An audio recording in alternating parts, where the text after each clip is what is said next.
So this question is for Nee and Suzanne. So I noticed on Suzanne's graph about the reasons why students are involved in the organizations, and there was only either two responses or 2% of the responses that said political reasons. And I wanted to know your reflection on that. And Nee, it ties into the political aspect of the Black Panther Party. So I just wanted to reflect either why it's such a low number, the importance of it either increasing, just anything. Okay. I'm not really sure what you mean, but are you asking why are students not really interested in history classes or like the political aspect? I guess my question is more if seeing that, are you surprised? Do you think if cultural implies political knowledge, or I mean, I know that's a college setting, and it's an organization and not necessarily an like a class, but just your thoughts. So the personal is very political. That's something that I learned.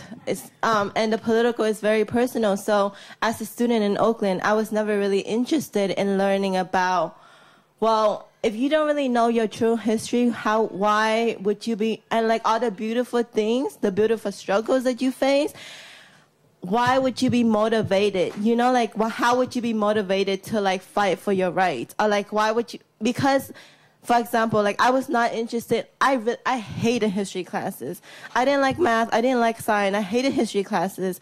I barely knew how to write. You know what I mean? So it's just like when you have a lot of outside problems that you're facing, you know, those kind of things are with like learning about like how Christopher Columbus came to this country and stuff like that. Those things are not important because you're worrying about like, you know, your family problem at home. Your mom's losing your job. Your dad is like, you know, drinking every day or something like that. So there's a lot of personal problems you're dealing with that like these scholars always, you know, like coming into these neighborhoods and like observing and like writing about it and talking about it, right? But you're never really learning about it because no one's teaching you about that. So how can you be interested in these issues and be politicized, you know, when it's never brought to your attention because you live it, it's so realistic to you, you know? And no one brings you like the theoretical concept and be like, look, this is what you call internalized racism, or this is what you call capitalism, you know? And it was until I got to this school and I was like, oh, dang, this is crazy, because now I can relate back to my life, right? So like, you know, if the students are able to like apply that personal to the political, then they will be motivated to do so. I hope that answers your question. That was perfect. That's exactly what I wanted to hear. Thank you. And from my findings from my research, the graph that showed the low number of interviewees that join ESOs for political reasons is because I only interviewed one participant from each ESO. So it's low because there isn't much Asian ESOs in UC Santa Cruz that focus on political awareness and stuff like that. You know, most of them are focused on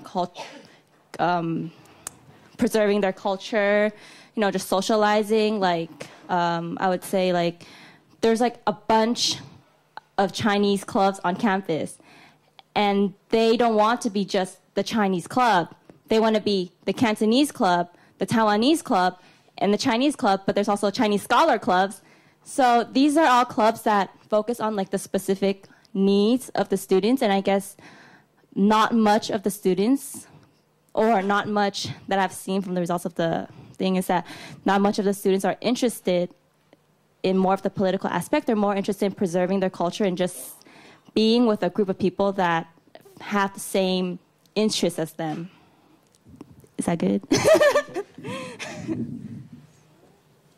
Hi, Nee. I really, really liked your presentation. I thought it was really important and really relevant, too. I got a chance to talk with students from Oakland because I went to Encinal, and part of the reason why they actually came to Encinal in Alameda was because Oakland, I mean, as I'm sure you know, is very financially deprived. Their schools suffer. And I think that the programs you're proposing are really great, but I'm curious as to see how that would be implemented, I guess, in their schools. I guess pragmatically, how would you get the resources for these kinds of programs? Okay, thank you. I actually went to Instant for 2 years, and then I transferred to a West Oakland school because I live in Oakland. But then again, a lot of us go to Alameda schools because there's better resources. And again, like, I saw a big transformation from Instant to my school. You know, like, at in West Oakland school, I had a lot of substitute teachers. There were no student government. There's no after-school programs and stuff like that. So it's just really, I mean, I don't think it's a budget cut issue. It's a priority issue because there's money that go into police enforcement. There's money that goes into, you know, like, gang injunctions. There's money that go into, like, a lot of things. Like, you see Lake Merritt being built, and now it's a really beautiful place, right? But then the school is still really messed up. So I guess, like, and there's a lot of youth organizations in Oakland who are working on these issues, and right now actually they're working on implementing an ethnic studies program or ethnic studies classes in these schools. So I feel like that's the first important step, right? Onto, like, how can we educate the youth to know the importance of our struggles, like, you know, to learn about the beautiful work of the Black Panther Party so you can empower to go out there and continue that struggle and not just, like, not even knowing about it at all. So do you think that kind of empowerment is necessary prior to making these programs possible?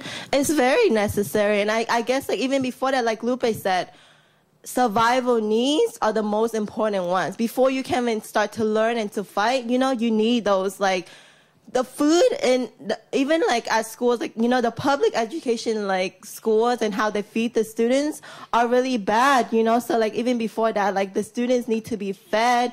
They need to be respected as students, you know. And you can't come to school and, like, tell students that they're stupid, they're not worth it, you know. So, like, there's just so many issues that we need to focus on, you know. But then those, you know, like, for me, this is not even, like, a deep research. This is just scratching the surface and letting the problems be known. To be honest, I don't even know how to, like, make that first approach into solving these problems. But, I mean, if we all can work to solve the problem, you know, and let it be known, then, right, yeah. Right. Thank you so much. Okay. And before the next question, I want to comment on Nee's comment. I really liked her presentation because it really inspired me for when I become a teacher, because I realized that you can't just check the kids' problems at the door. You have to bring it, tie it into your curriculum, you know what I mean? Inspire the kids to change what's negative and change it to a positive, and just learning about your own culture, because, you know, it's not just one view that we have to learn. It's about a multi-ethnic, multi-diversity, you know, culture we're living in, and we must learn about everybody's culture and about learning about everybody else so that we can have a more safe environment to grow up in and less violence, you know. So, yeah, I really liked your comment. I really liked your presentation. Yeah.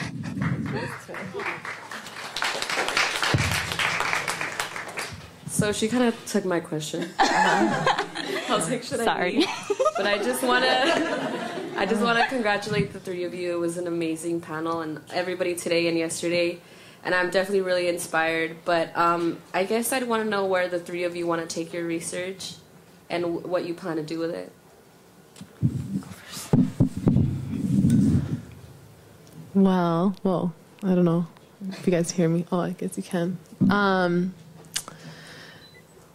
Like Nee said, this is just like little baby steps.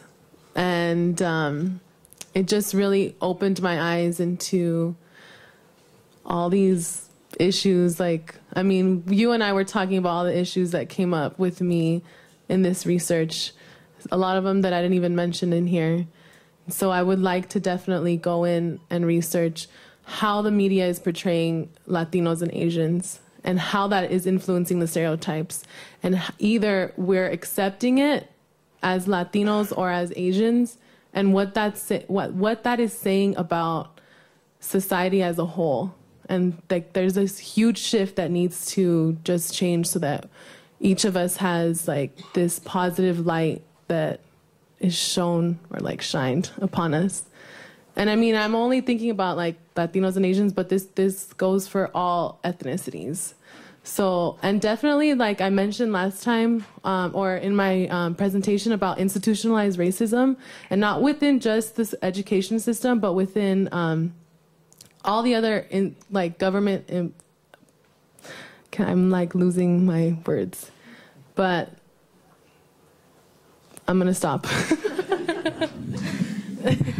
I guess for me, taking it actually into the classroom, using it more on a practical scale. For me, being Asian American, being Chinese, growing up in the education system, I dealt with a lot of stereotypes, a lot of false beliefs that, hey, we're good at math, we're going to be good in school, we're going to be engineers and everything when we grow up. But just breaking that stereotype, knowing that there are other choices out there. You can be a teacher if you want to. It's not a downgrade. Just breaking the stereotypes, knowing that the model minority myth is a myth, and that teaching the kids, that you don't have to follow the status quo. You can be who you want to be, depending on whatever you like. I just wait. What was the question?